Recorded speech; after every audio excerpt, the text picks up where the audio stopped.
par exemple, on a le jasmin Starry Night. Donc voilà, une de nos petites nouveautés. On a également un deuxième jasmin qui est le jasmin Summer Scent. Alors je rentrerai un peu plus en détail tout à l'heure. Et vous voyez au niveau des feuillages, en tout cas un feuillage très sain. Voilà, une plante qui est déjà bien développée sur des pots de 1,5 litre. Voilà. Et puis on a donc en plus de ces deux jasmins qui sont nouveaux, une passiflore, la passiflore exoniensis. Donc j'y reviendrai un peu, mais bon, pour l'instant, malheureusement, pas de fleurs à vous montrer, mais je vous en parlais plus en détail. Ces trois plantes grimpantes, elles vous sont proposées donc en collection, voilà, au prix de 39,90 € que vous pouvez retrouver sur notre site. Elles vous sont proposées en collection, pourquoi? Déjà, elles offrent toutes les trois de magnifiques floraisons parfumées, donc vraiment les trois sont parfumées, donc c'est plutôt agréable. Et puis elles offrent aussi des floraisons échelonnées, je me suis fait un petit peu mes petites anti-sèches. Par exemple, le Starry Night va fleurir de mars à avril. Le Summer Scent va lui prendre la relève de mai à août. Et puis, vous avez la passiflore qui, elle, fleurira de juin à octobre. Donc, vraiment, si vous les prenez en collection, ça va vraiment assurer un intérêt visuel, un sacré moment dans la saison. Donc, c'est plutôt positif. Vous pouvez bien évidemment les acheter séparément. Hein, c'est pas un problème non plus. Comme je vous le disais, elles sont conditionnées en pot de 1,5 litre. Donc voilà, n'hésitez pas. Si on rentre un peu plus dans le détail maintenant, on a le jasmin Starry Night qui offre une floraison blanche étoilée, un peu comme la plupart des jasmins. On va être sur une floraison de 2 à 4 cm de diamètre. Je le disais, une floraison là aussi très parfumée. Et puis elle va être idéale, cette variété-là, pour grimper sur des pergolas, des murs. Voilà, c'est une variété qui va avoir une hauteur adulte de 3 à 5 mètres, une largeur de 2 mètres, donc ça peut couvrir assez rapidement de grands espaces, de grandes structures. Donc vraiment, cette variété va avoir tout pour plaire. La différence avec l'autre jasmin qu'on vous propose, le jasmin Summer Scent, va avoir lui une floraison plutôt rose, bordée de blanc. Et à la différence d'autres jasmins, où des fois on est quand même plutôt habitué à une fleur plutôt petite, celle-là va avoir un diamètre exceptionnel de 5 cm, donc des fleurs plutôt grosses pour ce jasmin Summer Scent, qui sont également très bons et qui fera à peu près les mêmes tailles. On va être aussi sensiblement pareil, 3 à 5 mètres de hauteur adulte et puis 2 mètres de largeur voilà, à taille adulte. Et puis on a notre petite passiflore exoniensis qui elle est une passiflore rose. Voilà, donc des fleurs plutôt exotiques, à l'allure plutôt exotique. On va être sur une fleur de 12 cm de diamètre, donc des grosses fleurs. La passiflore, donc les trois variétés que je vous montre, ont un feuillage caduc. Donc c'est-à-dire il n'est pas persistant, elles vont le perdre progressivement. Mais par exemple, la passiflore a un feuillage quand même assez dense, ce qui permettra quand même de garder un long moment, en tout cas quelque chose d'assez couvrant, un pouvoir assez couvrant, avant en tout cas de les perdre. Mais voilà, en tout cas, voilà, la passiflore, un pouvoir assez couvrant. Qu'est-ce que je peux vous en dire d'autre? Un parfum aux notes épicées et puis sucrées. Et puis l'autre chose que je peux rajouter, c'est que les fruits de la passiflore exoniensis sont assez gros, on va dire semblables à la taille d'une banane, donc quand même des fruits assez gros pour cette passiflore. Donc vraiment encore un intérêt décoratif supplémentaire. Voilà à peu près tout. On vous met les liens de ces trois belles variétés en commentaire pour que vous puissiez vraiment apprécier leurs caractéristiques et puis leur esthétique, parce que vous ne pouvez pas le voir aujourd'hui malheureusement.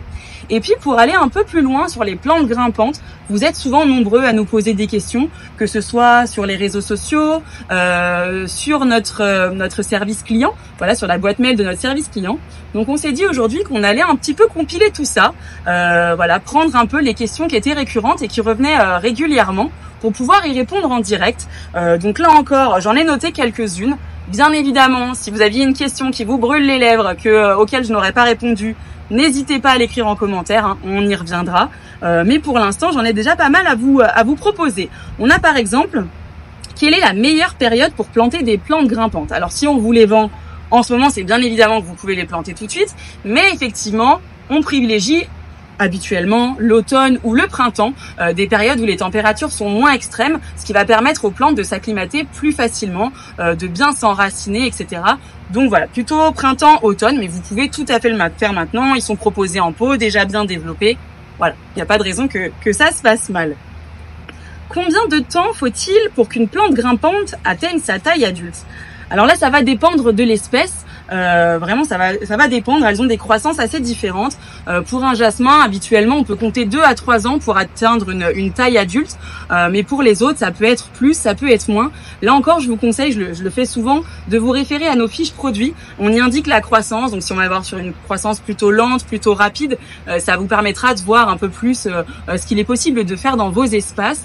Je rappelle encore une fois que la nature est unique, imprévisible, que voilà, selon les conditions climatiques, les conditions de culture aussi chez vous, elle peut peut-être se développer plus vite chez vous que chez un voisin ou autre. Donc voilà, là encore une fois, pas d'inquiétude, on laisse le temps à la plante de s'acclimater et puis on attend de voir ce qui se passe. Peut-on planter des plantes grimpantes en pot? Alors oui, absolument.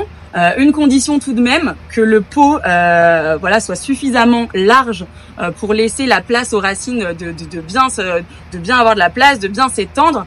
Je vous dis ça parce qu'il nous arrive aussi des fois de recevoir au SAV des photos de plantes grimpantes ou de rosiers plantés dans des jardinières. Malheureusement, ça ne fonctionne pas. Il faut que le pot soit suffisamment grand pour que les racines puissent s'établir. Donc vraiment, j'insiste sur ce point. Donc possible en pot. Je dirais aussi un bon drainage en pot. On vous le dit souvent, les billes de drainage, d'ajouter du gravier ou du sable dans le terreau. Faut pas hésiter. Faut vraiment que ces plantes soient, voilà, qu'elles profitent d'un bon drainage au risque de voir les racines pourrir. On évite aussi tout ce qui est coupelles qui vont rester avec de l'eau stagnante en bas et qui pourraient nuire à la plante. Vraiment, un très bon drainage est nécessaire.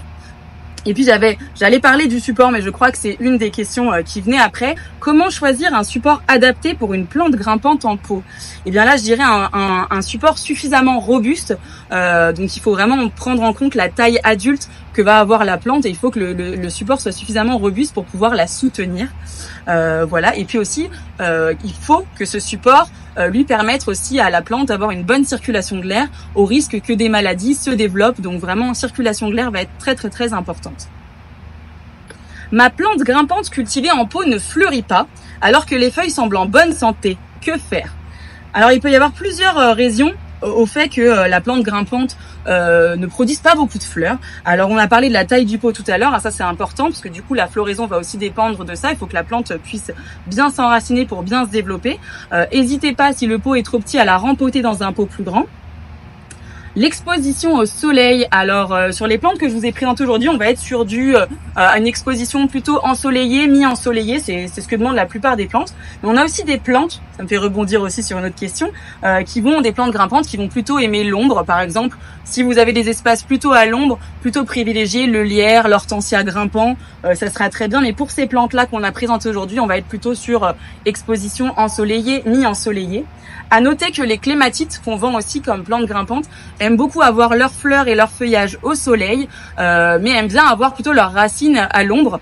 Donc ce qu'on peut faire quand c'est comme ça, c'est de planter des annuelles ou des vivaces, des petits arbustes à leurs pieds en tout cas, avec des feuillages denses pour pouvoir garder un peu de fraîcheur et d'humidité au pied de vos plantes grimpantes.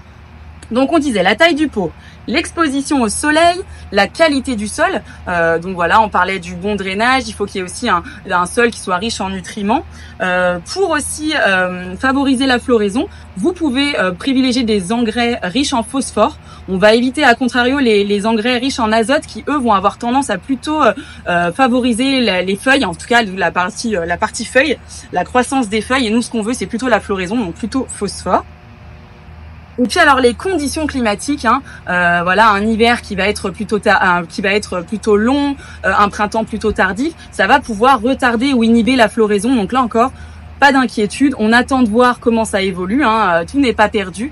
Et puis si vraiment vous ne constatez pas de reprise, n'hésitez pas en tout cas à nous contacter pour plus de conseils. Et j'ai une autre question, alors une dernière question. Qui va, je pense, vous intéresser aussi au niveau ambiance. Avec quoi associer les plantes grimpantes? Alors, les plantes grimpantes, vous l'avez vu, on est au milieu d'une serre. J'ai 2-3 rosiers grimpants derrière moi. On a 2 rosiers grimpants qui sont magnifiques en ce moment. Donc, la plupart des plantes grimpantes s'associent très bien avec les rosiers grimpants. Attention toutefois, il y a certaines variétés comme on va dire une glycine qui est plutôt forte, qui va avoir tendance à les étouffer. Donc on va quand même privilégier plutôt voilà une clématite très belle amie des rosiers grimpants. Donc plutôt une clématite ou un jasmin, voilà des choses plutôt dans ce type-là. Les chèvrefeuilles peuvent faire aussi l'affaire. Je conseillerais notamment par contre pour le chèvrefeuille, si on les fait grimper de chaque côté d'une arche, voilà au moins un rosier d'un côté, un chèvrefeuille de l'autre. Ça leur laisse le temps de se rejoindre sans avoir à s'entremêler directement et à prendre de la vigueur avant de se rejoindre. Mais en tout cas, les rosiers grimpants font de très bons compagnons pour les plantes grimpantes. Les vivaces, on le disait aussi, pour habiller le pied de nos plantes grimpantes, on n'hésite pas, marguerite, astère, lavande. Vraiment, vous avez beaucoup de choix en matière de vivaces pour habiller le sol. Les fleurs annuelles aussi, on le disait, peuvent se mettre au pied de nos grimpantes. Et puis des arbustes. Alors, on voit aussi souvent les plantes grimpantes qui s'entremêlent un peu dans les arbustes. Ça fait des choses assez sympas. Donc, n'hésitez pas là aussi, quand ça s'enroule, ça peut ajouter un peu de hauteur et de texture à vos espaces. C'est aussi très sympa. J'ai fait le tour un peu des questions qui étaient récurrentes. On parlait un petit peu ambiance. Ce que je peux vous conseiller aussi, c'est que sur notre dernier catalogue été, on vous avait fait une petite ambiance bulle de fraîcheur qu'on a repris aussi sur notre site internet. On vous remet le lien en commentaire si vous voulez en voir plus, où justement on a associé différentes plantes grimpantes ensemble pour une ambiance vraiment rafraîchissante et relaxante. Donc n'hésitez pas à vous y référer. Je fais aussi un petit peu de teasing pour la rentrée. Vous êtes déjà nombreux à nous demander quand est-ce que sort le prochain catalogue. Je l'entends régulièrement au téléphone. Le prochain catalogue sera dans vos boîtes aux lettres début septembre et il comporte déjà une petite ambiance grimpante pour arches et pergola et aussi de très belles nouveautés vraiment exclusives Meillant Richardier. Donc je vous conseille de bien attendre patiemment et vous aurez de quoi en tout cas habiller vos espaces de manière très sympa. Voilà pour ça, notre Facebook Live touche à sa fin. J'espère qu'en tout cas vous avez apprécié tout ce qu'on a pu vous en dire aujourd'hui. J'ai hâte de vous retrouver à la rentrée pour ce nouveau format avec des zooms de fleurs, des conseils plus approfondis pour que vous puissiez vraiment apprécier et puis nous poser toutes vos questions. En attendant, n'hésitez pas, comme je le disais en début de live, vous pouvez toujours poser des questions, on y répond dans les heures qui suivent. Voilà, je vous souhaite un très bel été et puis je vous dis à très bientôt pour une prochaine vidéo.